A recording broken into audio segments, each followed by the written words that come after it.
믿음의 여정을 걸어가는 우리의 인생길에 우리 하나님이 늘 우리와 함께 동행하는 은혜가 되길 축원합니다.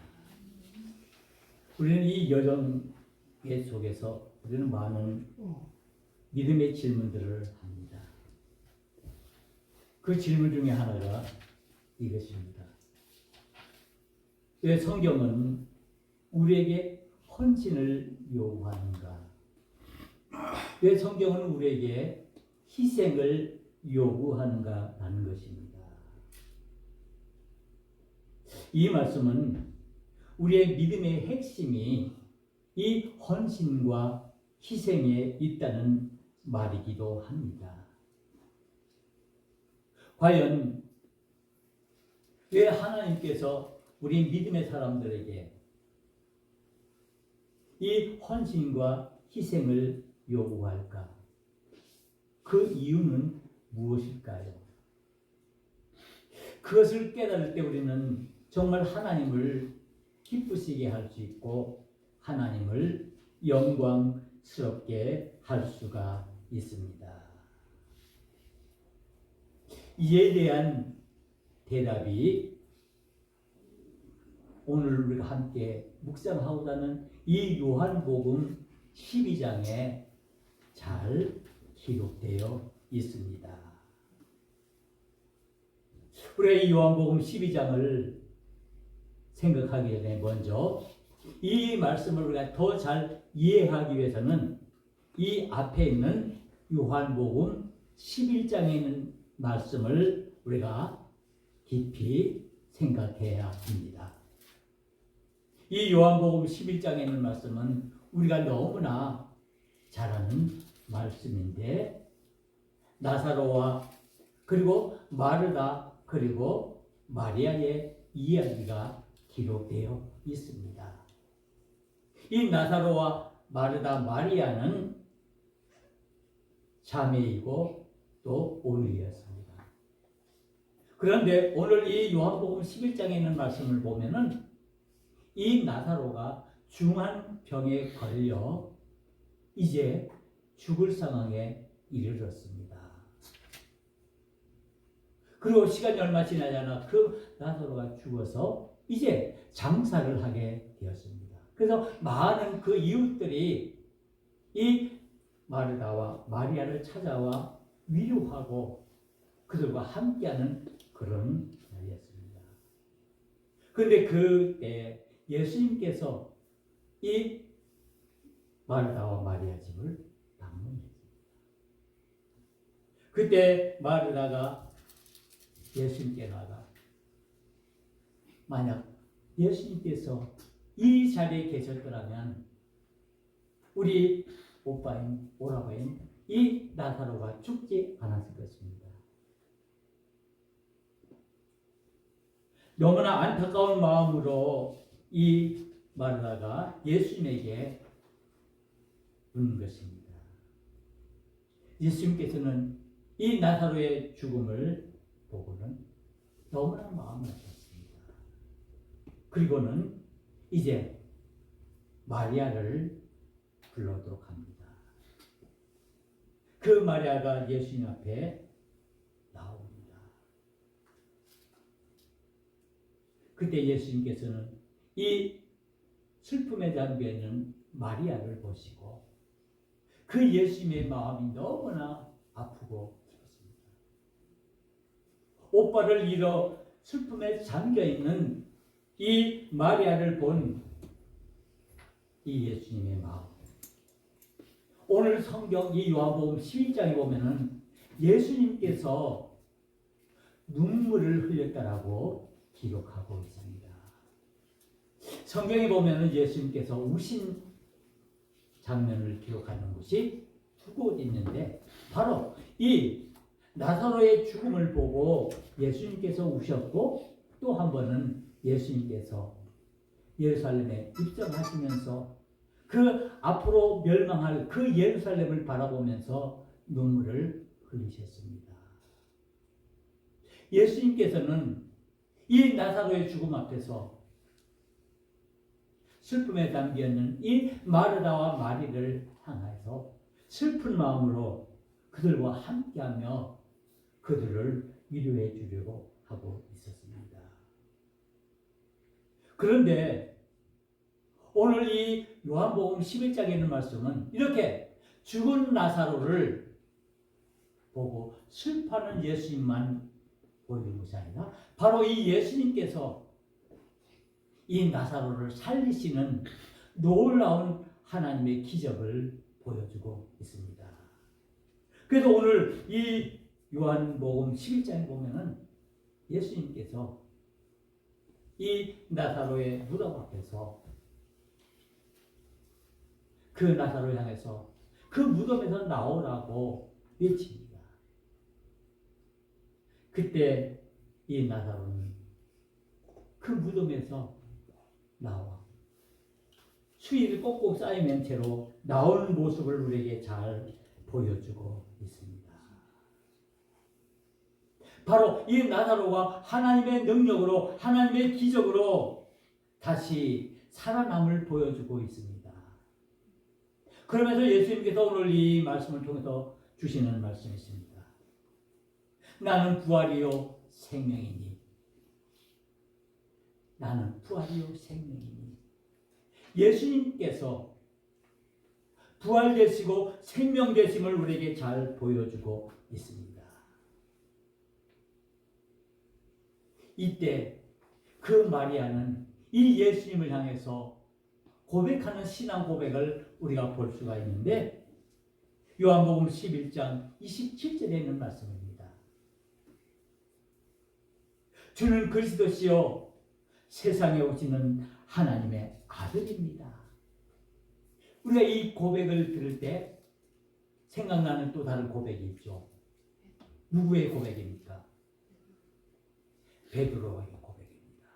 마태복음 16장 16절에 보면은 그 베드로는 예수님을 향해서 고백하기를 주는 그리스도시요 살아계신 하나님의 아들입니다라고 고백합니다. 그런데 오늘 이 요한복음 11장 27절에서는 마르다의 고백은 비슷한데 주는 그리스도시요 세상에 오시는 하나님의 아들입니다. 바로 예수님을 향해서 그리스도이심을 고백하고 그리고 하나님의 아들임을 고백하고 있습니다. 그래서 이 마태복음 16장에 있는 말씀과 이 요한복음 11장에 있는 말씀은 예수님이 누구신지 우리가 믿는 예수님이 어떤 분이신가를 분명히 보여주고 있고 우리가 어떻게 믿어야 할 것인가를 잘 가르쳐주고 있습니다. 그런데 더 놀라운 것은 이 마리아가 예수님 앞에서 눈물을 흘리며 무릎을 꿇는 장면입니다. 바로 오늘 이 말씀이 오늘 요한복음 12장에 있는 왜 우리가 하나님 앞에 헌신해야 됩니까? 우리가 어떻게 하나님께 희생해야 하는가를 보여주는 그 답의 열쇠가 바로 여기에 있습니다.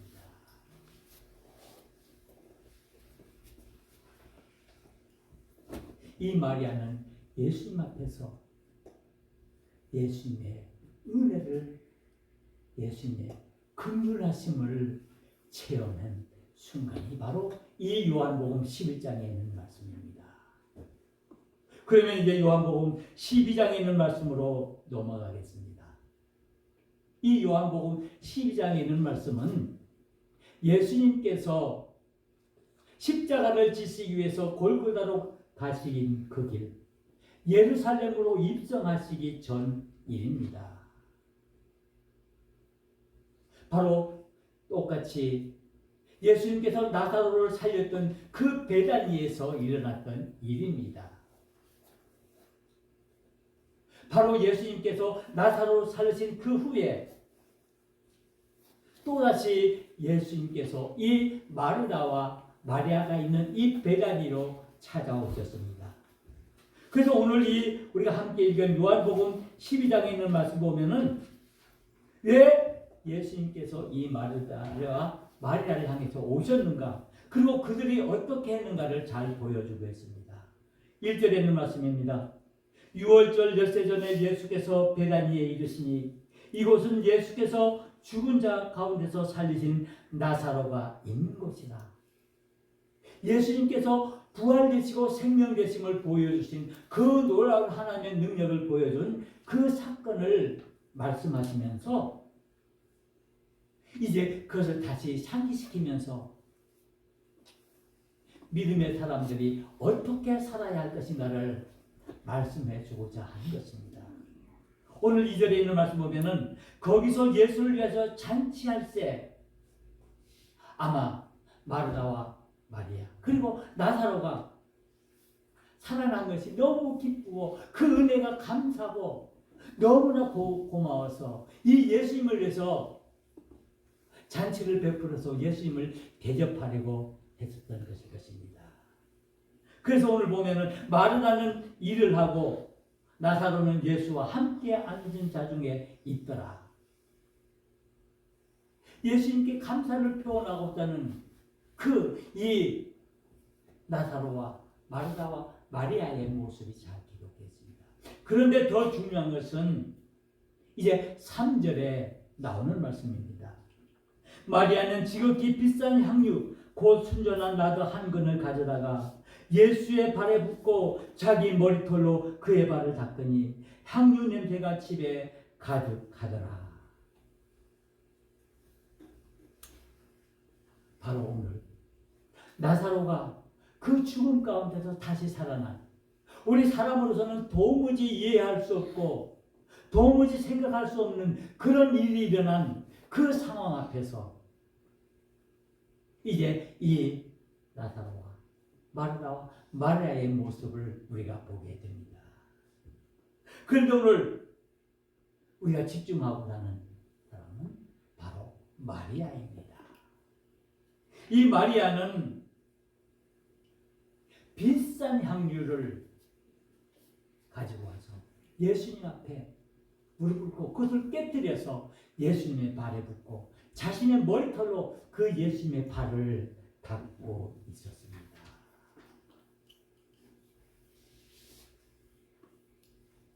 마리아는 자신의 가장 소중한 것, 여기서 향유는 자신이 가지고 있는 것 중에 가장 소중한 것, 가장 귀중한 것, 그 어떤 것과도 바꿀 수 없는 그것. 오늘 이 성경에 보면은 이 향유의 냄새나는 그 아름다운 기름의 가격은 300데나리온이라고 말하고 있습니다.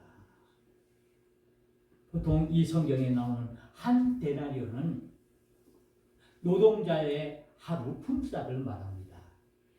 그러면은 300데나리온이면은 한 사람, 한 장정이 1년치 일당입니다. 엄청난 액수죠. 그런 가격이 나가는 그 향유를, 그 기름을 이 마리아는 예수님을 위해서 아낌없이 그것을, 그 그릇을 깨뜨리고 그 기름을 예수님 발에 부어서 자신의 머리털로 예수님의 발을 닦았습니다. 이것은 무엇을 말합니까? 마리아는 자신의 모든 것을, 자신의 가장 귀한 것, 자신이 할 수 있는 그 모든 것을 예수님을 위해 드리고 헌신했다라는 말씀입니다. 바로 여기에 헌신이라는 말이 등장합니다. 마리아가 예수님께 드렸다는 것입니다. 예수님의 발 앞에 그 모든 것을 내어놓는 이 모습이야말로 바로 헌신의 모습을 보여주고 있습니다. 그로 인해서 향유 냄새가 집에 가득하더라라고 기록하고 있습니다. 오늘 이 마리아가 예수님 앞에 무릎을 꿇고 향유를 부으면서 자신의 머리털로 예수님 발을 닦았던 그것이 바로 헌신의 이유가 되는 것입니다. 그 이유는 무엇일까요? 바로 그것이 오늘 요한복음 11장에 예수님께서 오셨을 때 마리아가 그 예수님 앞에서 자기의 슬픔을 토로할 때 예수님께서 이 마리아를 보시고 함께 울어주시면서 그에게 위로해 주시고 결국에는 그 하나님의 능력으로 그의 오빠인 나사로를 살려주신 그 일을 보여주시고, 바로 마리아가 예수님에게 자신의 가장 귀한 것을 드릴 수 있던 그 이유는, 헌신의 이유는 예수님의 사랑을 체험했기 때문입니다. 예수님의 긍휼함을 그가 몸소 체험했기 때문입니다. 예수님께서 자신과 함께, 자신의 슬픔과 함께 울어주는 그 모습, 그 예수님의 사랑을 몸소 깨달았기에 그는 예수님을 향해서 자신의 모든 것을 드릴 수가 있었던 것입니다. 바로 마리아가 이 향유를 깨뜨린 것은 바로 헌신의 행동입니다. 자신의 가장 귀한 것 모든 것을 드리는 것이 바로 희생이며 헌신이라는 것을 말씀하고 있습니다. 오늘 이 요한복음 12장에는 마리아와 또 다른 인물이 한 사람 등장합니다. 바로 그 사람이 누구입니까? 오늘 본문에 가룟 유다입니다. 사절에 있는 말씀 보면 제자 중 하나로서 예수를 잡아줄 가룟 유다가 등장하고 있습니다. 예, 오늘 이 요한복음 12장에 이 마리아의 이야기를 하면서 이 가룟 유다를 등장시키고 있을까요? 이 마리아를 통해서 진정한 헌신이 무엇이며 진정한 사랑이 무엇인지, 진정한 희생이 무엇인가를 보여주고 있는데 왜 여기에 가룟 유다, 우리가 잘 아는 것처럼 이 배반의 아이콘, 이 가룟 유다를 등장시키고 있을까요? 오늘 이 요한복음 12장에서 가룟 유다가 한 행동은 무엇입니까?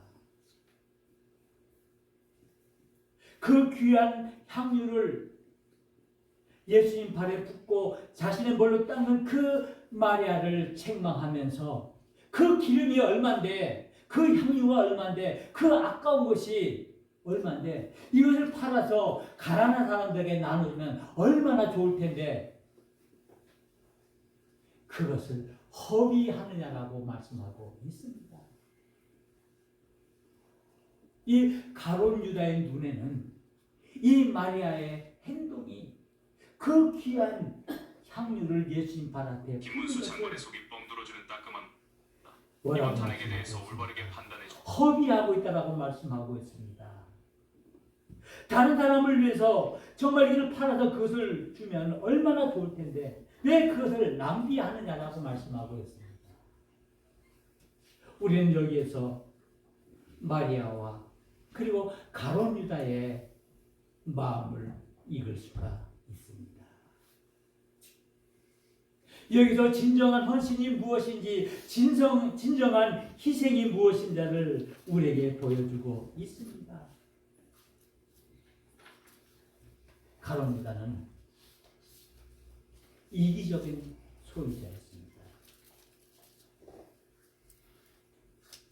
그는 이 향유를 자신이 취할 것을 마음먹고 있었습니다. 그래서 그는 이와 같은 행동을 한 것입니다. 우리는 오늘 이 요한복음 12장에 등장하는 마리아와 가룟 유다의 두 사람의 모습을 통해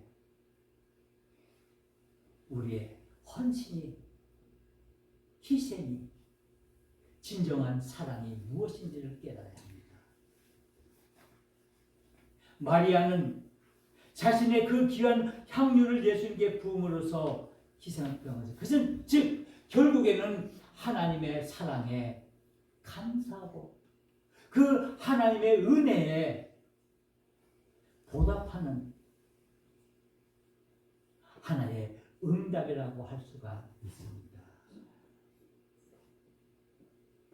바로 이 헌신은 바로 사랑에 대한 응답이며 하나님의 사랑에 대한 보답입니다. 하나님의 은혜를 감사하는 표현의 모습을 보여주고 있는 것입니다. 우리는 오늘 이 마리아와 가룟 유다 앞에서 우리 자신들을 돌아보아야 합니다. 나는 과연 어떤 모습의 삶을 살고 있는지, 나는 과연 헌신이라는 것, 이 희생이라는 것을 과연 우리는 어떻게 생각하고 있는지, 우리는 하나님의 은혜를 입은 하나님의 자녀이며 하나님의 백성들입니다. 죄와 허물로 인해서 죽을 수밖에 없는 우리들을 구원하여 주시기 위해서 예수님께서는 십자가에서 피를 흘리시고 우리를 구원하셨습니다. 이 사실을 오늘 이 요한복음은 잘 말씀하고 있습니다. 오늘 이 요한복음 12장에 있는 말씀 나중에 보면은 7절에 보면은 예수님께서 이 마리아가 향유를 붓는 그 이유를 말씀하고 있는데 그것은 결국에는 예수님의 십자가와 부활을 말씀하고 있습니다. 예수님께서 우리들을 위해서 십자가에서 죽으실 텐데 그 죽으신 후에 그것을 예배하기 위해서 기름을 붓는 그 모습을 이 마리아를 통해서 말씀해 주고 있습니다. 그래서 결국 이 요한복음 12장에 있는 이 말씀은 예수님의 십자가와 예수님의 부활의 말씀을 우리에게 증거해 주고 있는 것입니다. 그래서 결국 우리는 이 하나님의 은혜 앞에 하나님의 사랑 앞에 우리는 어떻게 헌신할 것인가를 말씀하고 있습니다. 왜 성경은 여러분들에게 헌신을 요구합니까? 왜 성경은 여러분들에게 희생을 요구합니까? 왜 봉사라고 말합니까? 그것은 결국 우리가 하나님으로 받은 그 은혜와 사랑을 깨닫고 감사하는 것입니다. 그리고 그 사랑을 보답하라는 것입니다. 결코 하나님께서 가지신 것이 모자라서 우리에게 드리라는 것 아닙니다. 하나님의 이기적인 욕심으로 우리에게 희생하라는 것 아닙니다. 우리는 당연히 하나님의 은혜를 입은 사람들이고 하나님의 사랑을 우리가 입은 자들이기에 우리는 마땅히 하나님의 그 사랑에 보답해야 한다는 것입니다. 그 보답하는 길이 바로 우리에게 주어진 내가 가지고 있는 그 가장 소중한 것으로 하나님께 드리는 것, 희생하는 것. 마리아처럼 그 소중한 그 향유를 깨어서 옥합을 깨뜨려서 예수님의 발 앞에 붓고 자신의 머리로 닦는 그것을 말하는 것입니다. 바로 그리스도는 옥합을 깨는 사람들입니다. 가장 자신의 귀한 것을 깨뜨려서 그것을 주님께 드리는 사람이 바로 참된 그리스도인입니다. 이 헌신은 깨뜨림을 말하는 것입니다. 오로지 우리 자신들을 내어주는 것을 말하는 것입니다. 예수님께서 친히 이 모습을 우리에게 먼저 보여주셨습니다. 십자가 위에서 죽으심으로 우리에게 모든 것을 내어주신 그 하나님의 사랑, 그것을 이미 우리에게 보여주셨기에 우리는 그 은혜에 감사하면서 감격하면서 이제는 우리 또한 우리의 주님을 위해서 우리의 하나님을 위해서 내가 가지고 있는 것, 나의 가장 소중한 것, 그것이 비록 작은 것이라 할지라도, 그것이 비록 보잘것없는 것이라 할지라도 그것을 온전히 드릴 수 있는 마음을 가지고 하나님 앞에 나와 드리는 그 자세야말로 우리는 진정한 믿음의 사람의 모습입니다. 깨뜨림의 길은 결코 쉽지가 않습니다. 우리 자신들을 내어놓고 우리 자신들을 내려놓는 것 결코 쉽지가 않습니다.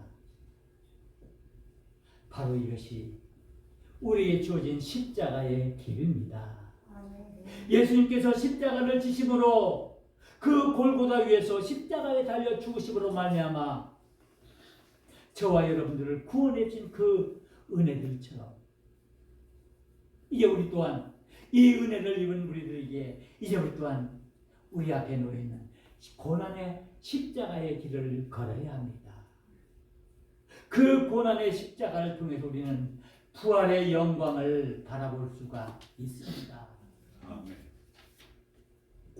이제 우리는 우리 주님 앞에 우리 자신들을 온전히 내어놓고 온전히 들을 수 있는 헌신의 자세를 가져야 합니다. 우리는 마리아처럼 내가 가장 귀한 것, 나의 소중한 그 모든 것을 들을 수 있는 믿음의 삶을 살아가야 합니다. 이제 우리는 사순절을 다섯째 주일을 보내고 있습니다. 이 사순절 기간 우리는 다시 한번 우리 주님의 십자가를 생각합니다. 바로 우리는 이 사순절의 시간에 우리의 헌신의 마음을 다져야 합니다. 헌신은 어디서부터 시작합니까? 하나님의 은혜를 깨닫고 하나님의 은혜에 감사하는 것에서부터 시작한다는 사실입니다. 그러기에 우리는 나에게 다가오실 그 하나님의 사랑에 감사 감격하며 온전히 나의 모든 것을 온전히 들을 수 있는 그 믿음의 삶을 이제 우리가 살아가야 합니다. 마리아처럼 내가 가진 가장 소중한 것 온전히 하나님께 드릴 수 있어야 할 것입니다. 기도하시겠습니다. 은혜로우신 하나님 아버지,